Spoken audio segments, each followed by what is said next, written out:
लोग कहते हैं कौन बेहतर है, कौन आला है, हम शान के साथ कहते हैं अरे सालिमो तुम्हें पता क्या है, हम तो पपांगे तो ऐलान करते हैं हर इब्तिदा से पहले हर इंतहा के बाद ज़ाते नबी बुलंद है, ज़ाते खुदा के बाद दुनिया में एहतराम के काबिल है जितने लोग हम सबको मानते हैं मगर मुस्तफा। दुनिया में एहतराम के काबिल हैं जितने लोग हम सबको मानते हैं मगर मुस्तफा के बाद कत्ले हुसैन असल में मर्गे यजीद है। इस्लाम जिंदा होता है हर करबला के बाद, इस्लाम जिंदा होता है हर करबला के बाद। हज़रात गिरामी ये प्यारे आका की मोहब्बत की बात है, ये प्यारे आका की इश्क की बात है। जब बात प्यारे आका की मोहब्बत की आती है तो जो प्यारे आका का गुलाम होता है वो खामोश नहीं बैठता बल्कि अपने इश्क का इजहार करता है। आज खटवारा की सरजमीन पर आने वाले हमारे तमाम भाई, तमाम बुजुर्गाने दीन, तमामी माएं बहनें जितनी आई हैं, ये सब ऐलान करती है कि हम प्यारे आका के मानने वाले हैं, प्यारे आका के चाहने वाले हैं। हज़रात गिरामी हो सकता है कि कोई सऊदी से आने वाला, कोई बाहर से कमाई करने वाला या कोई डॉलर पर पढ़ने वाला, सऊदी की रियाल पर पढ़ने वाला आने के बाद कहे आखिर बताओ तो सही तुम लोग इतना प्यारे आका को याद क्यों करते हो, सुबह में भी सलाम पढ़ते हो, शाम में भी सलाम पढ़ते हो, जब देखो प्यारे आका का नाम लेते हो, आखिर वजह क्या है। हज़रात गिरामी हो सकता है इस तरह की बेहुदा बातें कोई करे, इसलिए कि करीब में फितनों का घर भी मौजूद है जहाँ पर न जाने कितने शैतान रहते हैं जो प्यारे आका की अज़मत पर एतराज भी करते हैं। लेकिन हज़रात गिरामी यही मदरसा दारुल अहले सुन्नत फैज़ान मुस्तफा में पढ़ने वाला तालिबे इल्म शान के साथ ऐलान करता है सुनो सुनो हम प्यारे आका के मानने और चाहने वाले हैं, हम इमाम अहमद रजा खान के गुलाम हैं और अल्हम्दुलिल्लाह खलीफा आला हजरत इमाम अहमद रजा खान के खलीफा अल्लामा जमील कादरी ने बहुत पहले कहा था दलाइल तो हमारे उलमा के पास हैं, दलाइल तो हमारे असातिज़ा के पास हैं, कुरान और हदीस की रोशनी में जवाब तो वो देंगे। लेकिन हमने तो बचपन से बाकायदा उनके पास बैठ करके यही सुना है। तुम कहते हो यार ये काम किसका है, सलातो सलाम पढ़ते कौन लोग हैं, हम शान के साथ कहते हैं सुनो ए शहनशाहे मदीना, जरा इश्क का इजहार करें, हाथों को उठा करके कह दें ए शहनशाहे मदीना अस्सलातु वस्सलाम ज़ीनते अर्शे मुअल्ला अस्सलातु वस्सलाम। तुम कहते हो सलातो सलाम पढ़ा किसने है, ये पढ़ने वाले हैं कौन लोग। अरे सालिमो सुनो, हजरते आदम से लेकर हजरते ईसा तक सारे नबियों ने पढ़ा है अस्सलाम,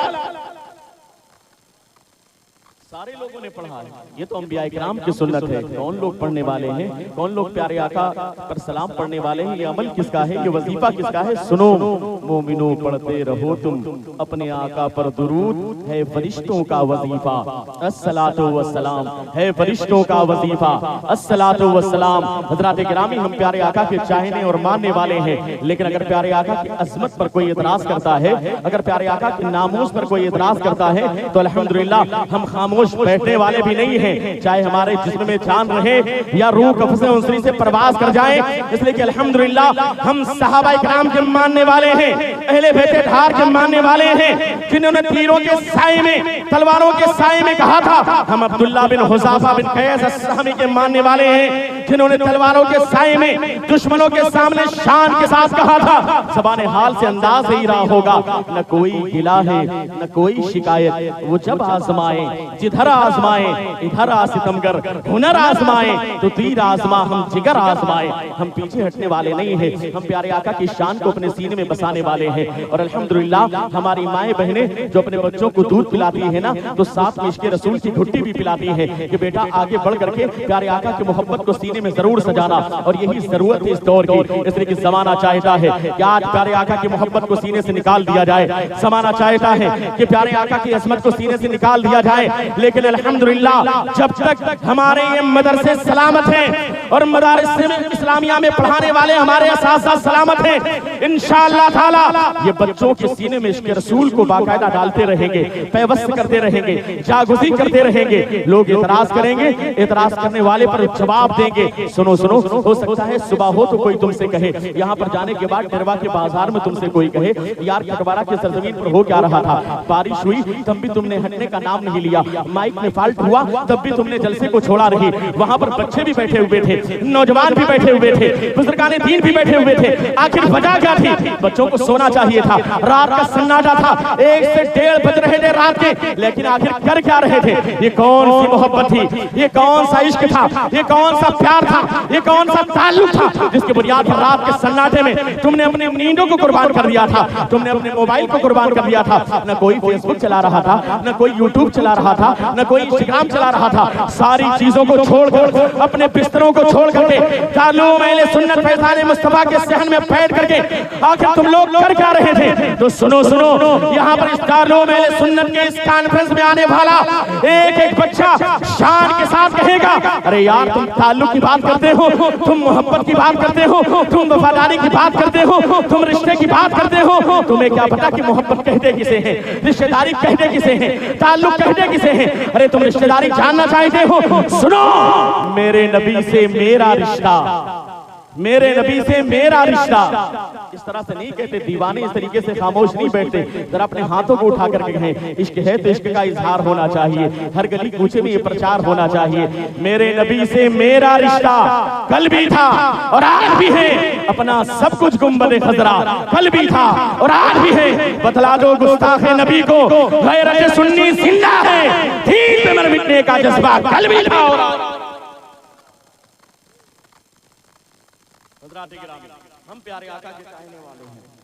जब बात प्यारे आका की मोहब्बत की आती है, जब बात प्यारे आका की अजमत की आती है, तो कसम खुदा की जो सुन्नी होता है ना, उसका चेहरा भी खिल उठता है, उसके दिल भी मचल जाया करते हैं। इसलिए की बात मोहब्बत की चल रही है, बात इश्क की चल रही है। हजरात गिरामी, आज के दौर में, इस तरक्की याफ्ता दौर में न जाने कितनी कोशिशें की जाती है, लेकिन कसम खुदा की इस्लाम को अल्लाह ने इतना बुलंद किया है। इन्न दीन इंदल्लाहिल इस्लाम, ये दीन जो अल्लाह के नजदीक इस्लाम है, इसकी शान इतनी बुलंद है कि कसम खुदा की अगर इस्लाम किसी के सीने में रच और बस जाता है ना, तो उसे निकालना फिर आसान नहीं होता। चाहे उसको कोड़े मारे जाएं, चाहे उसकी जायदाद पर कब्जा कर लिया जाए, चाहे उसकी जमीन पर कब्जा कर लिया जाए, चाहे उसे मौत की धमकी दी जाए, चाहे उसे मारने की धमकियां दी जाए। क्या आपने देखा नहीं, आज आपके इसी उत्तर प्रदेश में शामली की सरजमीन पर बाकायदा आयुष को, जो कि मोहम्मद अली बन गया, बाकायदा इस्लाम को जिसने कबूल कर लिया, लेकिन जानते हैं जब बाकायदा मीडिया के सामने वो आया, उसने बयान क्या दिया? उसने कहा मैंने किसी की लड़की के चक्कर में इस्लाम कबूल नहीं किया है, बल्कि मैं अगर किसी से मुतासिर हुआ हूं तो वो कोई और जात नहीं, मदीने की ताजदार के साथ है, वो प्यारे आका के साथ है, जिनके किरदार को देख करके मैंने कलमा पढ़ा है, जिनके अखलाक को देख करके मैंने कलमा पढ़ा है। बहुत दबाव डाला गया, बड़ी कोशिशें की गई, यहाँ तक कि कहा गया कि अगर तुमने इस्लाम को ना छोड़ा तो तुम्हें जायदाद से बेदखल कर दिया जाएगा। उसने खुद आकर के मीडिया के सामने बयान दिया, कहा अरे मेरी जायदाद मेरे बहन के नाम कर दो, मेरे एक हाथ में सूरज रख दो, एक हाथ में चांद रख दो, लेकिन तब भी मैं इस्लाम को छोड़ने के लिए तैयार नहीं हूँ। आखिर ये वजह क्या है? ये मोहब्बत है, ये इसके रसूल है, ये प्यारे आका के उल्फत और मोहब्बत का मामला है। मुसलमान कभी इससे समझौता नहीं करता, सहाबा का मानने वाला कभी इससे समझौता नहीं करता, अहले बैत खार का मानने वाला कभी इससे समझौता नहीं करता, करबला की तारीख को पढ़ने वाला कभी इससे समझौता नहीं करता। लोग कहते हैं यार तुम्हारे घर को बुलडोजर के जरिए गिरा दिया जाएगा, तुम्हारी जमीन पर कब्जा कर लिया जाएगा, तुम्हारे बाकायदा मौत की घाट तुम्हें उतार दिया जाएगा, तुम्हें जेल की सलाखों के पीछे डाल दिया जाएगा। लेकिन कसम खुदा की जो सच्चा मोमिन होता है, जो प्यारे आका का सच्चा गुलाम होता है, जो प्यारे आका का सच्चा मानने वाला होता है, वो अपने सर पर कफन बांध करके शान के साथ कहता है, अरे सालिमो सुनो, हम इमाम अहमद रजा खान के गुलाम हैं। हम कल भी ऐलान करते थे, आज भी ऐलान करते हैं, सुनो, अगर बात प्यारे आका की अजमत की आएगी, अगर बात प्यारे आका की शान की आएगी, अगर बात प्यारे आका की इज्जत की आएगी, तो मुसलमान मैदान अमल में उतर करके ऐलान करता हुआ नजर आएगा, सुनो, जो जान मांगो तो जान देंगे, जो माल मांगो तो माल देंगे, मगर ये हमसे न हो सकेगा, नबी का चाहो जलाल।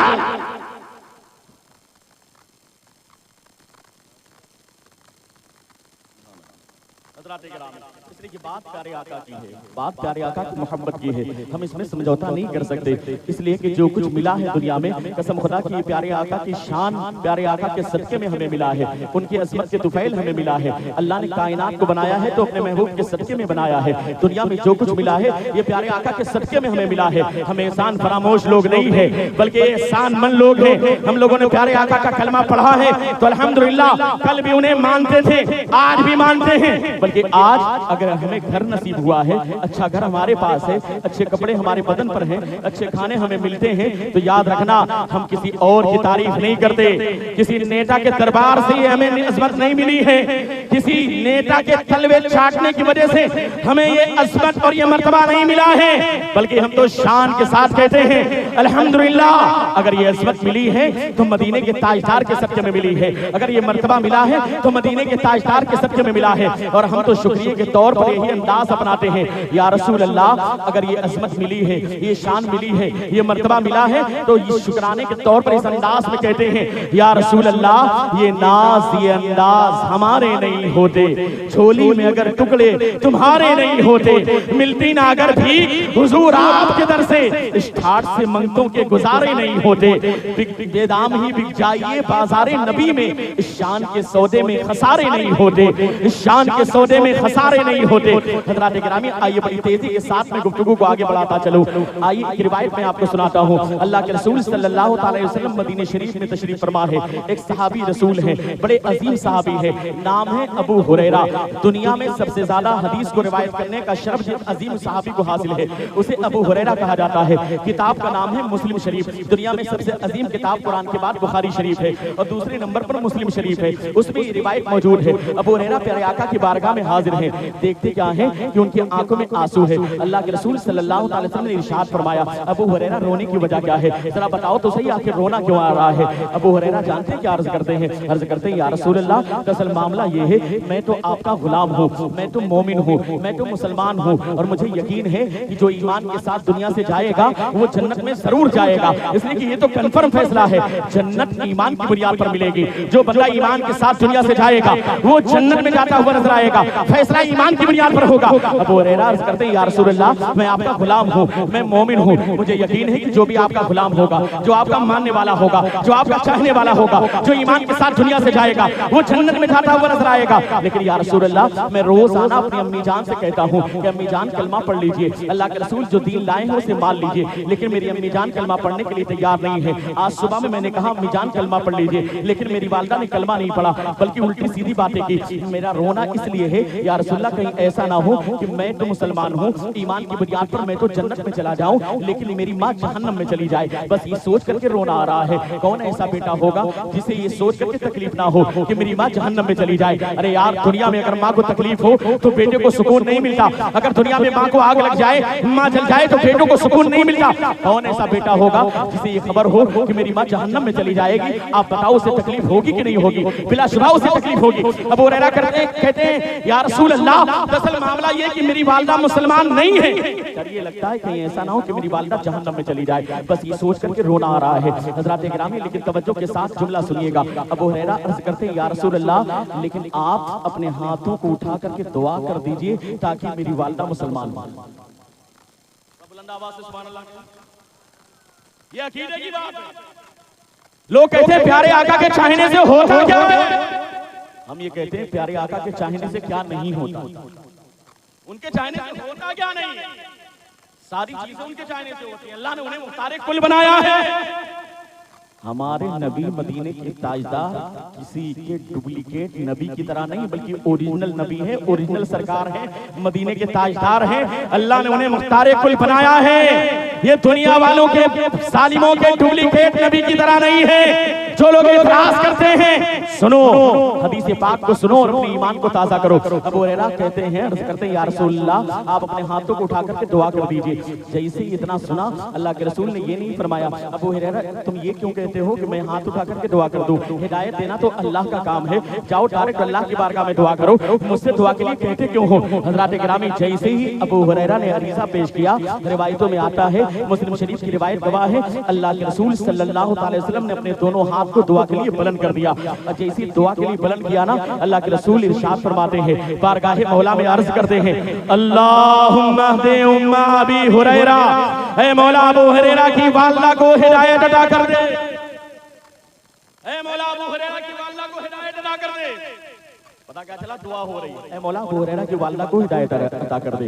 जैसे इतनी दुआ की ना, अल्लाह के रसूल ने दुआ के लिए हाथ उठाया, दुआ की, अबू हुरैरा तेजी के साथ दौड़ करके अपने घर चले गए। जब दौड़ करके अपने घर गए ना, सहाबा हैरानो परेशान है, आखिर वजह क्या है। अबू हुरैरा तेजी के साथ अपने घर क्यों चले गए? उन्हें तो इंतजार करना चाहिए, उन्हें रुकना चाहिए था, आखिर अबू हुरैरा इतनी तेजी के साथ गए क्यों? थोड़ी देर के बाद देखा अबू हुरैरा सामने से मुस्कुराते हुए चले आ रहे थे। जैसे अबू हुरैरा आए ना, सहाबा इकराम ने घेर लिया, कहने लगे अबू हुरैरा अजीबोगरीब मामला है, तुमने अल्लाह के रसूल की बारगाह में दुआ के लिए रिसा पेश किया, जैसे अल्लाह के रसूल ने दुआ के लिए हाथ उठाया, तुम तेजी के साथ दौड़ करके चले गए। तुम्हें तो इंतजार करना चाहिए था, तुम्हें तो इंतजार करना चाहिए था, आखिर तेजी के साथ दौड़ करके तुम गए क्यों? अब अबू हुरैरा का जवाब सुने और दारुल में सुन्नत पैजाने मुस्तफा में आने वाले मेरे सुन्नी भाइयों, अपने ईमान को ताज़ा करें। अबू हुरैरा का जवाब सुने, अबू हुरैरा ऐलान करते, मेरे साथियों सुनो, प्यारे आका के गुलामों सुनो, मैंने अल्लाह के रसूल की बारगाह में दुआ के लिए रिजा पेश किया है, ऐ अल्लाह के रसूल मेरी वालिदा के लिए दुआ कर दीजिए। अल्लाह के रसूल ने दोनों हाथ को दुआ के लिए बुलंद कर दिया,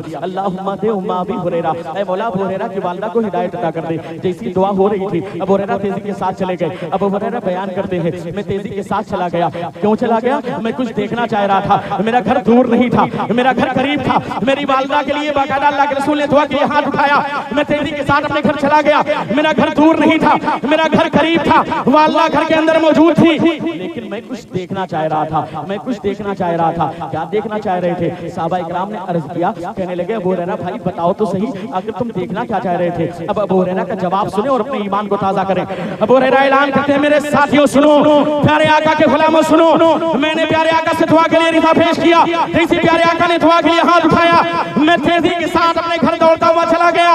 मैं कुछ देखना चाह रहा था। क्या देखना चाह रहे थे? मैं देखना ये चाह रहा था कि अबू हुरैरा, अबू हुरैरा, अबू हुरैरा दौड़कर अपने घर पहले पहुंचता है या प्यारे आका की दुआ पहले कबूल होती है? मैं दौड़कर पहले पहुंचता हूँ या प्यारे आका की दुआ पहले कबूल होती है? मैं ये देखने के लिए दौड़ करके गया था। सहाबा इकराम कहते हैं, जरा बताओ तो सही रिजल्ट क्या निकला, आखिर रिजल्ट आया क्या? अब अबू हुरैरा का जवाब सुने। अबू हुरैरा कहते हैं, मैं तेजी के साथ गया, मैं सोच रहा था जाकर के कहूंगा, अम्मी जान आज तो अल्लाह के रसूल ने आपके लिए दुआ कर दी है, अब तो तुम्हारा बिगड़ा हुआ नसीबा सबर जाएगा, अब तो तुम्हारे मामला सबर जाएंगे, अब तो तुम्हें हिदायत मिल जाएगी, इसलिए आज तो मदीने के ताजदार ने तुम्हारे लिए दुआ कर दी है, आज तो अल्लाह के रसूल ने तुम्हारे लिए दुआए हिदायत कर दी है, अब तुम्हें हिदायत मिल जाएगी। मैं तो सोच रहा था जाकर के अम्मी जान से कहूंगा, अब तुम्हें हिदायत मिलने की दुआ कर दी गई है, अब तुम्हें हिदायत मिल जाएगी, लेकिन मैं सोच रहा था जाकर के खुशखबरी सुनाऊंगा, मैं जाकर के बशारत दूंगा, लेकिन जैसे ही मैं दरवाजे पर पहुंचा, मेरे जूतों की आवाज को मेरी वालिदा ने सुना। तवज्जो के साथ सुनिएगा, मेरे जूतों की आवाज मेरी वालिदा ने सुना। मेरी वालिदा गुसलखाने के अंदर गुसल कर रही थी, नहा रही थी। जब मेरे जूते की आवाज मेरी वालिदा ने सुना, मेरी वालिदा ने कहा अबू हुरैरा दरवाजे के अंदर मत आना। मेरी वालिदा तेजी के साथ दरवाजे से बाहर निकली, सही से दुपट्टा भी अभी सर पर नहीं था, मेरी वालिदा बाहर निकली। मैं सोच रहा था मैं कहूंगा अम्मी जान आज तो अल्लाह के रसूल ने तुम्हारे लिए दुआ कर दी है, अब तो तुम्हारा काम बन जाएगा, लेकिन जैसी मेरी वालिदा दरवाजे से बाहर निकली, मैंने अपनी वालिदा से कुछ कहा नहीं, मेरी वालिदा की नजर मेरे ऊपर पड़ी। मेरी वालिदा ने कहा है अबू हुरैरा तुम गवाह हो जाओ, अशहदु अल्ला इलाहा इल्लल्लाह व अशहदु अन्ना मुहम्मदन अब्दुहु व रसूलुहु। मेरी वालिदा कलमा पढ़ करके मुसलमान।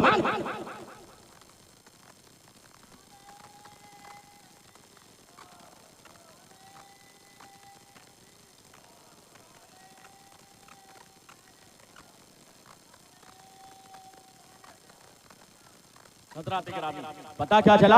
प्यारे आका की दुआ की बरकत से अबू हुरैरा की वालिदा को हिदायत मिल गई। अब बताओ उन जालिमों को जो कहते हैं प्यारे आका के चाहने से कुछ नहीं होता, प्यारे आका को दीवार के पीछे की खबर नहीं है, प्यारे आका इस चीज के मालिक नहीं है, ऐसे जालिमों को जवाब देते हुए पीर मुर्शिद हुजूर ताजुश शरिया अल्लामा अख्तर रज़ा खान अज़हरी अली रहमतुल रिज़वान इरशाद फरमाते हैं, अरे जालिमों तुम प्यारे आका की शान देखना चाहते हो, तुम प्यारे आका का मकाम देखना चाहते हो, तुम प्यारे आका का मर्तबा देखना चाहते हो, तुम उनके मुख्तार होने को देखना चाहते हो।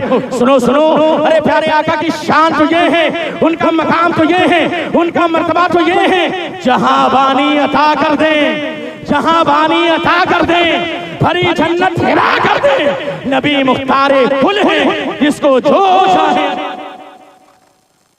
ये प्यारे आका की शान है, जिसे जो चाहे अता कर दे। ये प्यारे आका की अजमत है। अल्लाह ने उन्हें मुख्तार कायनात बनाया है, अल्लाह ने उन्हें मुख्तार कुल बनाया है। हज़रात गिरामी, ये प्यारे आका की शान है। जरूरत है कि प्यारे आका की शान को अपने बच्चों के सीनों में पैदा करें, आने वाली नस्लों के दिलों में पैदा करें, ताकि आपकी नस्लें भटके ना, ताकि गैरों के चक्कर में पड़ करके अपने ईमान का सौदा ना करें। कसम खुदा की, अगर प्यारे आका की शान, प्यारे आका की अजमत, प्यारे आका की मोहब्बत सीने में बैठ गई, आंधियां चलेगी, कुफ्र की आंधियां चलेगी, तूफान आएगा, लेकिन कसम खुदा की आपका नौजवान बेटा शान के साथ खड़ा रहेगा, कभी उसके ईमान में कोई फर्क नहीं आएगा। इसलिए कि हज़रात गिरामी, प्यारे आका की मोहब्बत बाकायदा उसके कदमों के लिए बेड़ी बनती हुई नजर आएगी, उसके कदमों के लिए जंजीर बनती हुई नजर आएगी। इसलिए हज़रात गिरामी, अगर आप चाहते हैं कि आपके बच्चे भी कामयाब हो, अगर चाहते हैं कि आपके बच्चे भी आगे बढ़े, तो आप अपने बच्चों को दीन से करीब करें, आप अपने बच्चों को इस्लाम से करीब करें, आप अपने बच्चों को डॉक्टर भी बनाएं, इंजीनियर बनाएं, प्रोफेसर और लॉयर बनाएं। मना नहीं करता, इस्लाम तो कहता है कि एक जमात निकले जो दीन की तालीम हासिल करे,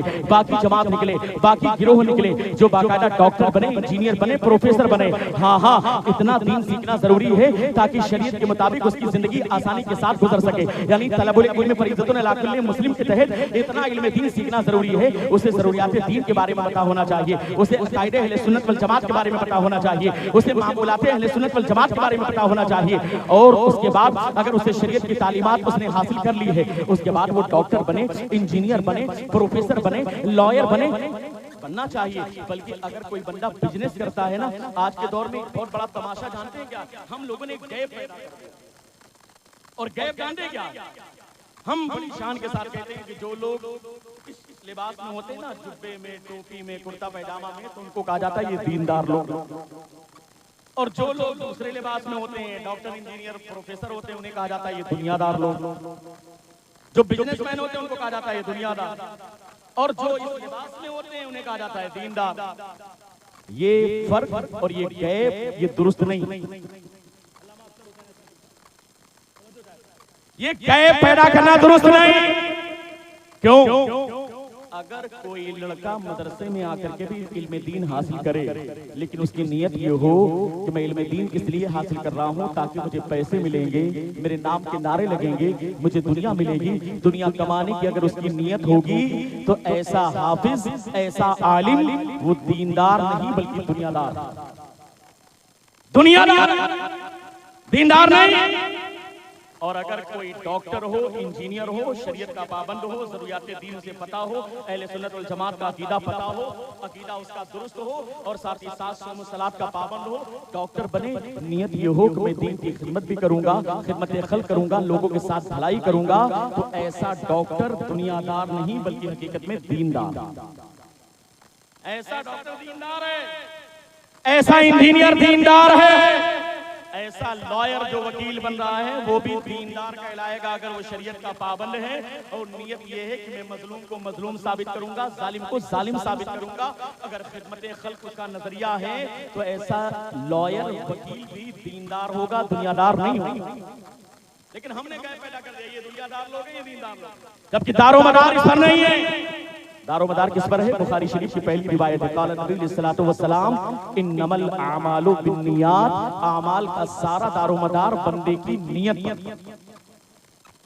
अल्लाह चेहरा नहीं देखता, इन्नल्लाह ला यंज़ुरु इला सुवरिकुम वला इला अमवालिकुम वला इला अजसामिकुम वलाकिन यंज़ुरु इला कुलूबिकुम। अल्लाह तुम्हारे चेहरे को नहीं देखता, अल्लाह तुम्हारे माल को नहीं देखता, अल्लाह तुम्हारे जिस्म को नहीं देखता, अल्लाह देखता है तो तुम्हारे दिलों को देखता है कि आखिर दिल में क्या मामलात है। अगर दिल सही है, दिल में ईमान है, अगर अकीदा दुरुस्त है, तो यकीनन बंदा कामयाब होगा। लेकिन हज़रात गिरामी हमें एहसास नहीं होता, इसलिए कि आज इस तरक्की याफ्ता दौर में, आज हम दुनिया में इस कदर मस्त हो चुके हैं, हमें एहसास नहीं होता। हम किसी पर कुछ भी बातें लगाने लगते हैं, किसी पर कोई भी फैसला कर लेते हैं, हमें पता नहीं होता। हज़रात गिरामी याद रखना, अगर कोई बंदा अकीदा जानता हो और मामूलात अहले सुन्नत वल जमात पर अमल करता हो, उसके बाद वो बिजनेस करे, तो उस बिजनेसमैन की शान तो इतनी निराली है, उस कारोबार करने वाले कारोबारी की शान तो इतनी निराली है। क़ाल नबी सल्लल्लाहु अलैहि वसल्लम अत्ताजिरु सदूकुल अमीन माल अंबिया व सिद्दीकीन। ईमानदारी के साथ कारोबार करने वाला, ईमानदारी के साथ बिजनेस करने वाला, ईमानदारी के साथ तिजारत करने वाला जब दुनिया से जाएगा तो वो जन्नत में अंबिया किराम के साथ और सिद्दीकीन के साथ होगा, अंबिया किराम के साथ होगा, सिद्दीकीन के साथ होगा। पता क्या चला, बिजनेसमैन कहाँ पर है, नबियों के साथ होगा। बिजनेसमैन कहाँ, सिद्दीकीन के साथ होगा। अकीदा दुरुस्त हो, सौम सलात का पाबंद हो, और साथ ही साथ ईमानदारी के साथ, अमानतदारी के साथ कारोबार करना। अरे यार, ये कारोबार करना, रिस्क हलाल के लिए कोशिश करना, ये कोई मामूली बात नहीं है। रिस्क हलाल के लिए कोशिश करना, ये तो हमारे बुजुर्गों ने फरमाया है कि अगर बंदा रात में नफिल इबादत करे, उससे कहीं ज्यादा बेहतर है कि बंदा रिस्क हलाल की कोशिश करे। लेकिन आज के दौर में रिस्क हलाल की किसे फिक्र पड़ी? आज के दौर में तो जानते हैं सट्टेबाजी का दौर। चौराहे पर बैठ के लोग सोचते हैं 10 को 20 बना लिया। सूद के अंदर लोग मस्त हो गए, ब्याज के अंदर लोग मस्त हो गए। लोग कहते हैं यार पैसा हो है जैसा। हमारे इलाके में आम का कारोबार होता है। लोग क्या करते हैं, खराब आम नीचे, अच्छा आम ऊपर, उसके बाद सप्लाई करते हैं। और उसके बाद जानते क्या करते हैं, चाय की दुकान पर बैठ करके कहते हैं बेटा पैसा कमाने के लिए भी दिमाग चाहिए। खराब आम नीचे, अच्छा सामान ऊपर, और सप्लाई करने के बाद अपने ऊपर भीख मारते हुए कहते हैं यार पैसा कमाने के लिए दिमाग चाहिए। याद रखना, पैसा कमाने का दारोमदार इंसान के माइंड या दिमाग पर नहीं। पैसा कमाने का दारोमदार ये इंसान के माइंड पर नहीं है, अक्ल पर नहीं है। अगर इसका दारोमदार इंसान की अक्ल पर होता तो दुनिया में किसी पागल को और किसी जानवर को रिस्क ही नहीं मिली। भाई पागल के पास अक्ल नहीं, वो भी खा रहा। जानवर के पास अक्ल नहीं, वो भी खा रहा। और आप बताओ ना, रास्ते तो बंद हो गए थे। कोविड-19 कोरोना काल में फैक्ट्रियां तो बंद हो गई थी। मुंबई में कारखाने बंद हो गए थे, भिवंडी में कारखाने बंद हो गए थे। फैक्ट्रियां बंद, कारखाने बंद, रास्ते बंद, दुकानें बंद, सारे मामलात बंद हो गए थे। लेकिन क्या इस खटवारा की सरजमीन पर दारुल सुन्नत फैजान मुस्तफा में आने वाला कोई बंदा मुझे ये कह सकता है कि मेरा 24 घंटा कोविड-19 में ऐसा गुजरा है कि एक दिन 24 घंटे मैंने एक दाना भी नहीं खाया? कोई बंदा ऐसा? अरे बोलो भाई, बताओ कोई ऐसा बंदा है? बल्कि हद तो ये है कि जितना हम आम दिनों में खाते थे उससे ज्यादा कोविड-19 में खाए। काम ही क्या था, सिर्फ खाना पीना है कि नहीं? मुर्गा भी सस्ता हो गया था, खाई तो रहे थे। पता क्या चला, रिस्क का दारोमदार इंसान की अकल पर नहीं। जब सारे दरवाजे बंद, फैक्ट्रियां बंद, कारखाने बंद, दुकानें बंद, रास्ते बंद, लेकिन कौन सी साथ थी जो बंदों को रिस्क अता फरमा रही थी? आवाज आई, वमा मिन दाब्बतिन फिल अर्दि इल्ला अलल्लाहि रिस्कुहा। जमीन पर कोई जानदार नहीं मगर उसके रिस्क की जिम्मेदारी रब्बे कायनात ने अपने जिम्मे करम पर लिया। खिलाने वाली जात तो वो है, खिलाने वाली जात तो वो है, वो खिला रहा है, वो पिला रहा है। अब हमारी जिम्मेदारी है कि हम खाने के बाद अल्लाह का शुक्र अदा करें और कोशिश करें तो इसके हलाल की कोशिश करें, हराम के चक्कर में ना पड़े। इसलिए कि अल्लाह ना करे अगर आपने हराम खा लिया ना तो फायदा नहीं बल्कि नुकसान होता हुआ नजर आएगा। एक रिवायत सुनते चले, काला नबी अलैहिस्सलातु वस्सलाम इज़ा वक़अत लुक़मतुम मिनल हराम फी बतनी इब्न आदम लानहुल्लाह वल मलाइका वन नास अजमईन। एक लुक़मा हराम का अगर बंदे के पेट में चला गया उस पर अल्लाह की लानत होती है, उस पर फरिश्तों की लानत होती है, उस पर दुनिया में तमाम इंसानों की लानत होती है। आप जरा बताएं तो सही, एक लुकमा हराम का हमारी बॉडी में चला गया। आज के दौर में तो हमें तमीज ही नहीं है हलाल किसे कहते हैं, हराम किसे कहते हैं। इसलिए कि आज हम मदरसों से दूर हैं, आज हम उलमा से दूर हैं, आज हम दरसी किताबों से दूर हैं, आज हम शरीयत की तालीमात से दूर हैं। आज हमें मोबाइल पर खुराफात देखने से फुर्सत नहीं है, वीडियोस देखने से फुर्सत नहीं है, आज चैटिंग करने से फुर्सत नहीं है। हम दीन की तालीम कहाँ हासिल करेंगे? आज तो हमारा आलम ये होता है, जुमे की अजान भी जब होती है ना, अजान के बाद इंतजार करते हैं कि खुतबे की अजान कब होगी, तब जाकर के मस्जिद के अंदर कितने लोग एंट्री करते हैं। कोई उलमा की बात भी नहीं सुनना चाहता। हज़रात गिरामी अभी भी वक्त है, बदल लो वक्त को परवानो खुदा के लिए, चिराग बन के चलो बस्मे मुस्तफा के लिए। हालात बड़े नासाजगार हैं, आज हमारे ऊपर जो ये परेशानियां आ रही हैं, याद रखना अल्लाह का ऐलान है, तुम्हें जो मुसीबत आती है ये तुम्हारे अपने हाथों के करतूत है, ये तुम्हारी अपनी गलतियां हैं जिसकी बुनियाद पर आज तुम्हें ये परेशानी आ रही है। हज़रात गिरामी अपने हालात को बदलने की कोशिश करें, हलाल और हराम का फर्क समझें।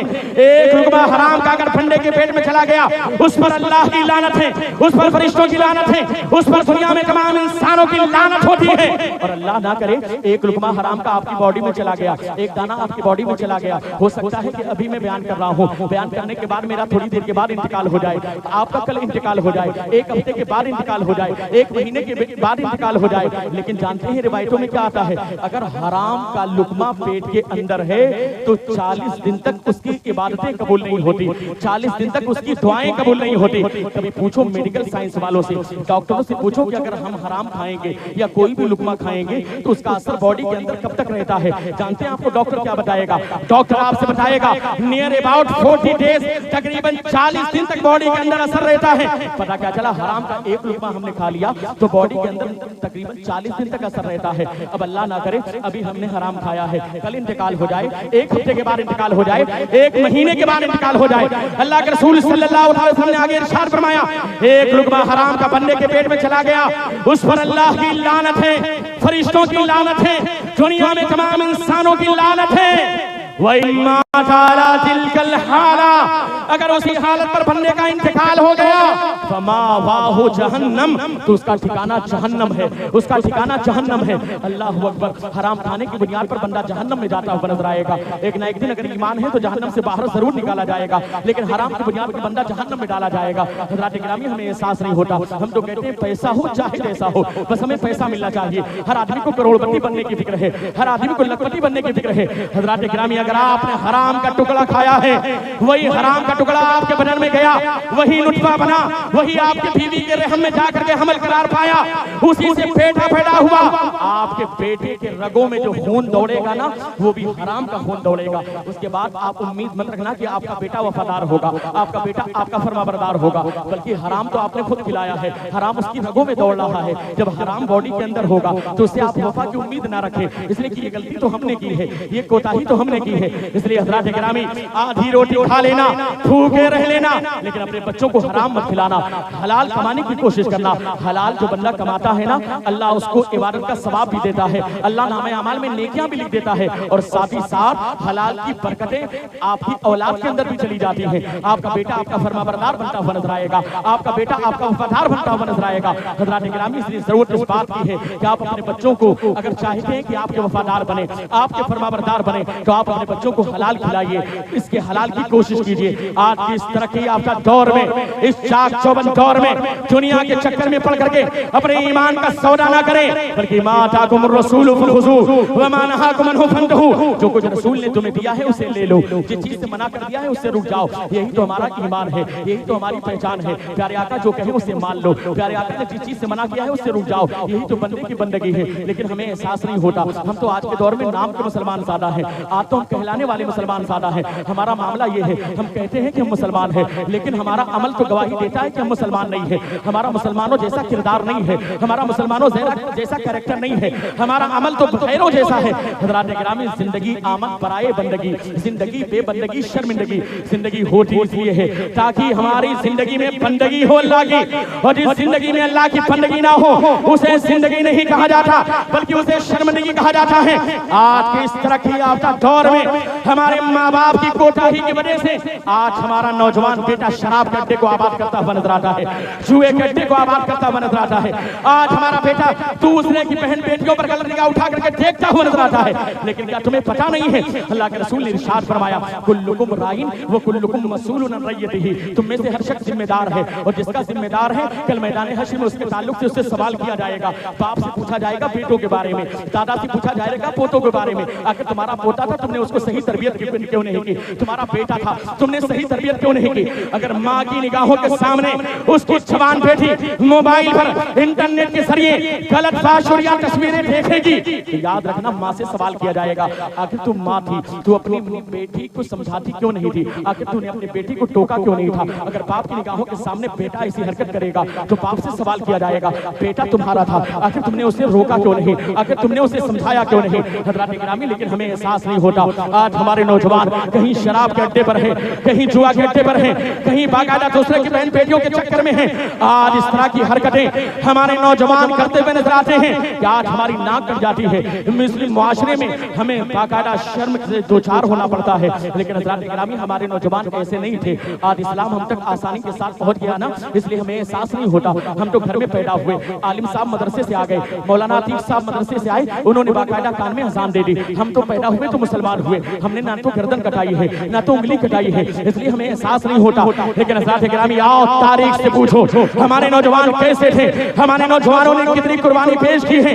न जाने कितने सहाबाए किराम ने, मुजाहिदीन इस्लाम ने, न जाने कितने करबला के मैदान में बाकायदा मुजाहिदीन इस्लाम ने अपनी जान का नजराना पेश किया है। सब जाकर के इस्लाम यहाँ तक पहुंचा है, सब जाकर के आज हम मुसलमान हैं। लेकिन हज़रात गिरामी हमें एहसास नहीं होता, हमें एहसास होता ही नहीं है। हमारे नौजवान तो आज जुए के अड्डे पर है, शराब के अड्डे पर है, कोई लाठी में मस्त है, कोई मोबाइल पर मस्त है, कोई फेसबुक इंस्टाग्राम व्हाट्सएप पर मस्त है।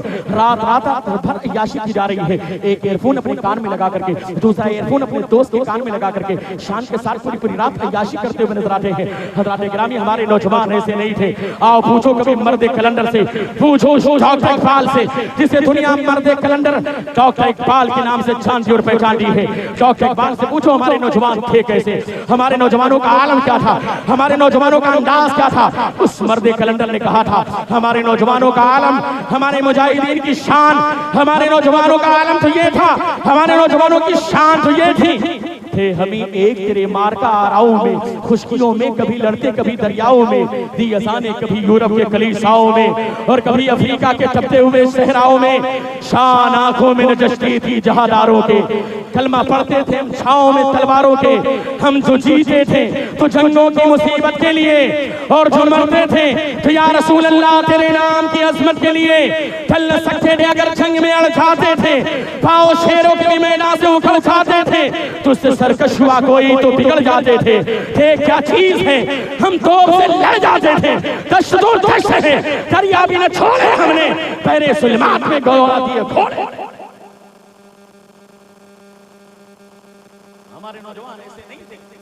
हमारे नौजवान मुजाहिदीन की शान बड़ी निराली थी, उनका मकाम बहुत आला था, उनका मर्तबा बहुत आला था। उनका तो आलम ये था कि कसम खुदा की कभी अपने ईमान का सौदा नहीं करते थे। कभी किसी लड़की के चक्कर में पड़ करके, किसी दुनियादार के चक्कर में पड़ करके, कभी किसी दौलत को देख करके, कभी किसी के बंगले को देख करके, किसी के महल को देख करके अपने ईमान का सौदा नहीं करते थे। बल्कि उनके दिलों में इश्क रसूल था, जो उनके पैरों के लिए जंजीर बनता हुआ नजर आता था। वो जिसके असीर थे, वो कैदी ऐसे थे कि वो कैद, वो भेड़ियां बाकायदा उनकी हिफाजत करती हुई नजर आती थी।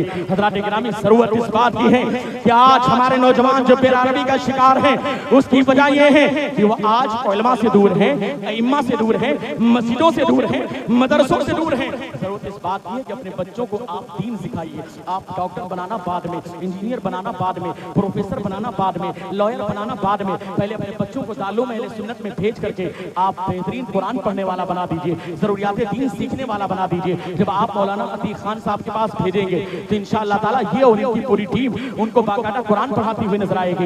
इनकी टीम बाकायदा उसे हदीस पढ़ाती हुई नजर आएगी, बाकायदा जरूरी मसाइल उसे सिखाती हुई नजर आएगी। इसलिए कि हज़रात गिरामी आज के दौर में लोग फैक्ट्रियां लगाते हैं, कोई कागज की फैक्ट्रियां बनाता है, कोई बाकायदा लोहे की फैक्ट्रियां डालता है। आप भिवंडी में देखिए लूम लगे होते हैं, कारखाने में कपड़े बनाए जाते हैं, कहीं पर कपड़े तैयार किए जाते हैं। आप मुंबई में धरावी की सरजमीन पर देखें, बड़े बड़े कारखाने लोगों ने बना रखे हैं।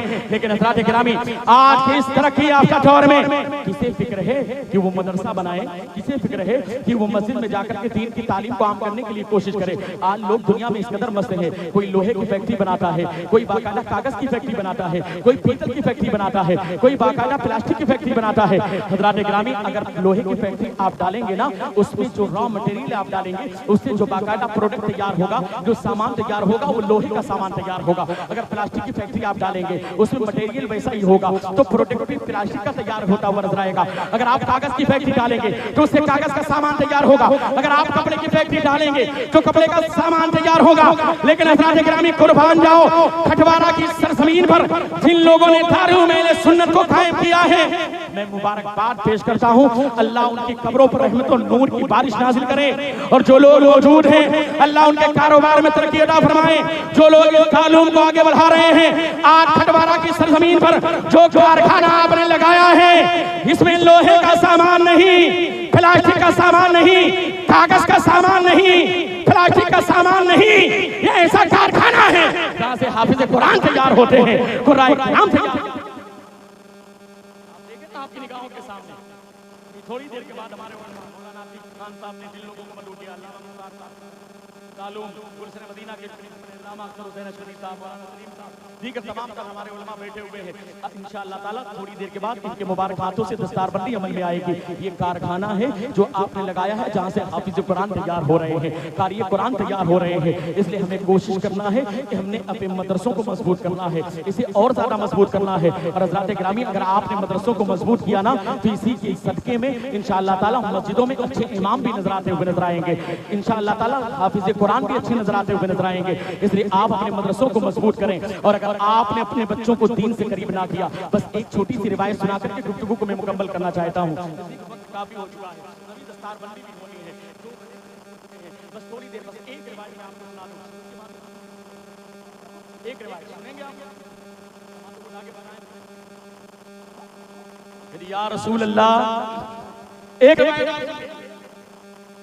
जो लोग अपने बच्चों को दीन से करीब नहीं करते, इन उलमा से करीब नहीं करते, मदरसों से करीब नहीं करते, मस्जिदों से करीब नहीं करते, सुनो उनका मामला क्या होगा। मैदान हश्र में नफसी नफसी का आलम है, ऐसे आलम में एक नौजवान है, और मैदान हश्र तो बाद में है, उससे पहले तुम बाकायदा कब्र का आलम है। और कब्र में भी बंदा जब जाएगा ना, अगर उसके नामे अमाल में नेकियां नहीं होगी तो अजीब गरीब कैफियत होगी, उसका तो अजीब गरीब हाल होगा। मौलाए कायनात मौला अली शेर खुदा फातिह खैबर दामाद पैगंबर बाकायदा इरशाद फरमाते हैं, जब आप कब्रिस्तान के करीब से गुजरते ना, आपके आंसू निकलने लगते, दाढ़ी मुबारक तर हो जाती, लोग आपसे सवाल करते, या खलीफतुल मुस्लिमीन, या अमीरुल मोमिनीन, आप तो इतने बड़े खलीफा हैं, आप तो इतने बड़े अमीर हैं, आपकी आंखों में आंसू क्यों हैं? जानते मौलाए कायनात क्या फरमाते? मौलाए कायनात इरशाद फरमाते, सुनो कब्र जो है ना, ये हश्र की पहली मंजिल है। जो यहाँ पर बच गया वो आगे भी बचता चला जाएगा, जो यहाँ पर फंस गया वो आगे भी फंसता चला जाएगा। लेकिन हज़रात गिरामी, वो लोग लायक मुबारकबाद हैं जिन्होंने आज अपने बच्चों को हाफिज कुरान बनाया है, कारी कुरान बनाया है। इसलिए कि इंशाअल्लाह ताला यही हाफिज कुरान, कारी कुरान उनके कब्र में उनके लिए नूर का सामान बनते हुए नजर आएंगे, नूर का सामान बनते हुए नजर आएंगे। और हश्र में बाकायदा उनके सरों पर रहमत का नूरानी ताज भी रखा जाएगा, इन्हीं हुफ़ाज़े किराम की बरकत से, इन्हीं कुराए किराम की बरकत से। अब सुनो कब्र का मामला क्या है। कब्र तो बड़ा अजीब गरीब मामला है, इसलिए कि वहां तो खड़े हैं मुनकर नकीर सर पर, न कोई हामी न कोई यावर, बता दो आकर मेरे पैगंबर कि सख्त मुश्किल जवाब में है। वहां तो कोई किसी का परेशानी हाल नहीं है, बस एक साथ से ही हमारी आस है, और वो प्यारे आका की साथ है। लेकिन अगर प्यारे आका के फरमान पर अमल किया होगा तो उम्मीद ज्यादा रखनी चाहिए। अगर अमल नहीं किया है, कहीं ऐसा ना हो कि प्यारे आका कब्र में तशरीफ लाएं, और तशरीफ लाने के बाद अगर चेहरे को फेल लिया तो हमारा तो मामला बिगड़ता हुआ नजर आएगा। इसलिए हज़रात इकरामी प्यारे आका के फरमान पर अमल करें।